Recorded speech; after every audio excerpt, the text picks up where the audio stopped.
नमस्कार, सलाम, सत श्री अकाल। मैं शाइस्ता अमान अख्तर ज्ञानदीप एजुकेशन एकेडमी की तरफ से आपके लिए फिर से इंग्लिश की एक न्यू वीडियो लेकर आई हूँ। पिछले कई बार भी मैं आपके लिए इंग्लिश की अलग अलग वीडियोस लाती रही हूँ, noun, tense, daily English uses, sentences के ऊपर और सीटेट के ऊपर। आज मैंने थोड़ा सा आपके लिए इंग्लिश भी कवर किया है, जो हमारा सिर्फ ना कि किसी बच्चे के लिए बल्कि सभी कॉम्पिटिटिव एग्जाम्स में भी बहुत यूजफुल होता है। उसका टॉपिक है वर्ब।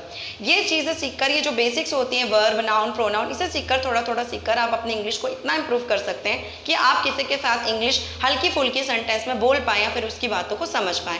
एंड विदाउट इंग्लिश आप किसी भी, अगर आप मान लीजिए आप किसी कंट्री में गए, किसी ऐसे स्टेट में गए हैं या फिर किसी ऐसी कंट्री में गए जहां लोगों को वो लैंग्वेज नहीं आती, तो इंग्लिश बोलकर आप अपने डेली रोजमर्रा के काम को जरूर निपटा पाएंगे। तो चलिए बिना टाइम वेस्ट किए मैं अपने आगे की वीडियो को कवर करती हूँ। प्लीज एक लाइक, शेयर, सब्सक्राइब जरूर करिएगा, क्योंकि ये चीजें इंसान को अप्रिशिएट करती हैं। तो चलिए बिना टाइम वेस्ट किए मैं आज का अपना टॉपिक कवर करती हूँ, वर्ब। वर्ब को हिंदी में हम क्रिया भी कहते हैं। ठीक है बच्चों, क्रिया। मैंने इसकी पहले डेफिनेशन लिखी है, इसे हम समझ लेते हैं। A verb is a word that expresses an action. किसी भी काम को जब आप करते हो, वो चीज जब एक्सप्रेस होती है वो आपकी वर्ब कहलाती है। जैसे कि मैं लिख रही हूँ, मैं सो रही हूँ, मैं जा रही हूँ, मैं आ रही हूँ, इवन ये सारी चीजें आपकी क्रिया में काउंट होती हैं। ये सारी चीजें आपकी वर्ब कहलाती हैं। ठीक है बच्चों, तो इसमें ज्यादा कुछ समझने के लिए था नहीं, डेफिनेशन है, सिंपल है। कोई भी काम करने या होने का पता चले वो क्रिया होती है हिंदी में भी।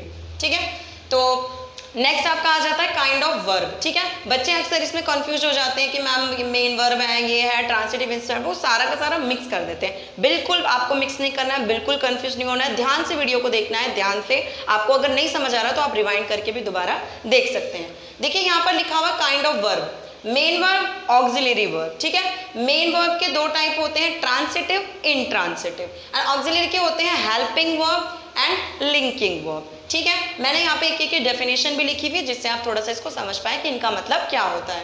ट्रांसिटिव वर्ब को आप हिंदी में सकर्मक क्रिया भी कह सकते हो।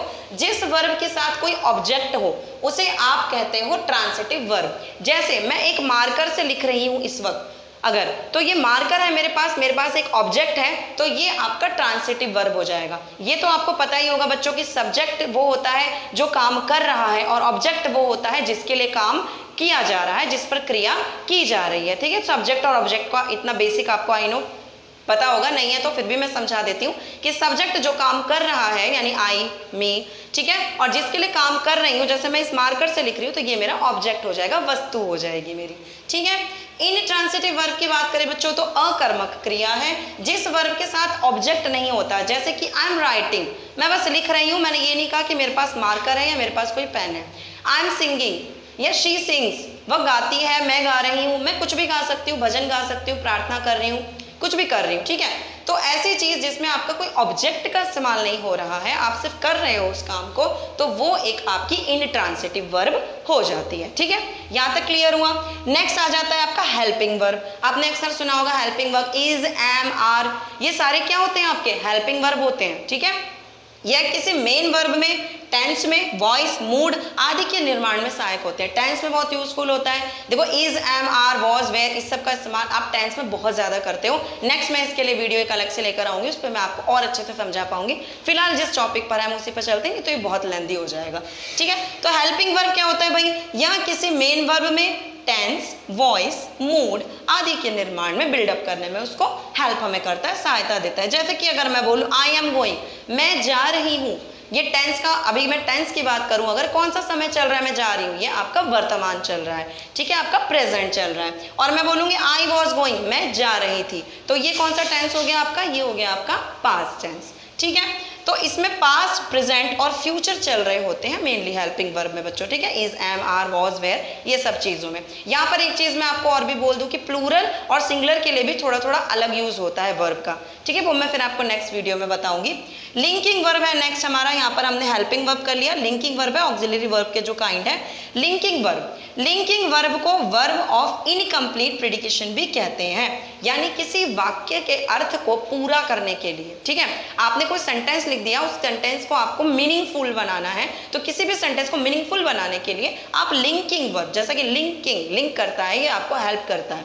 ठीक है, शी इज माई स्टूडेंट, मैंने कहा शी एंड स्टूडेंट, ये दो अलग अलग वर्ड से मैंने इन्हें जोड़ा, ठीक है। शी इज माई स्टूडेंट, ठीक है। तो ये आपका क्या हो गया, लिंकिंग वर्ब से हेल्प बना के मैंने इस सेंटेंस को पूरा किया। सुनील वॉज ब्रेव, वॉज, ठीक है, वॉज लगाया मैंने यहाँ पे, ये आपका लिंकिंग वर्ब है।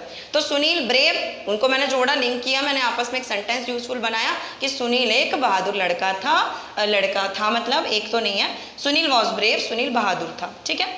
यहाँ पर आप देख सकते हैं मैंने छोटा सा कॉलम बनाया हुआ है, वर्ब हमेशा 3 फॉर्म में होते हैं, ठीक है। ये आपके टेंस में बहुत यूजफुल होते हैं। अगर आप वर्ब की 3 फॉर्म नहीं जानते तो प्लीज़ इसको आप थोड़ा सा पढ़िए।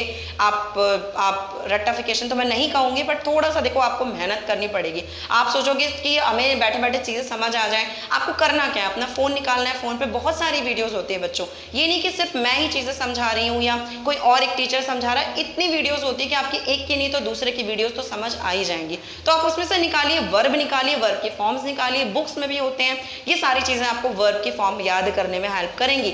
जब तक आप वर्ब के अलग अलग फॉर्म को याद नहीं करेंगे बच्चों, आप टेंस पूरी तरह नहीं सीख पाएंगे, उसमें आपको बहुत ज़्यादा हेल्प लगेगी। तो वर्ब की 3 फॉर्म होती है, वर्ब की फर्स्ट फॉर्म, वर्ब की सेकेंड फॉर्म और वर्ब की थर्ड फॉर्म। मैंने एग्जाम्पल के लिए भी लिखा है, जैसे कम, केम, कम, ठीक है, यानी कम हो गया फर्स्ट फॉर्म, केम हो गया सेकेंड फॉर्म और अगेन कम हो गया वर्ब की थर्ड फॉर्म।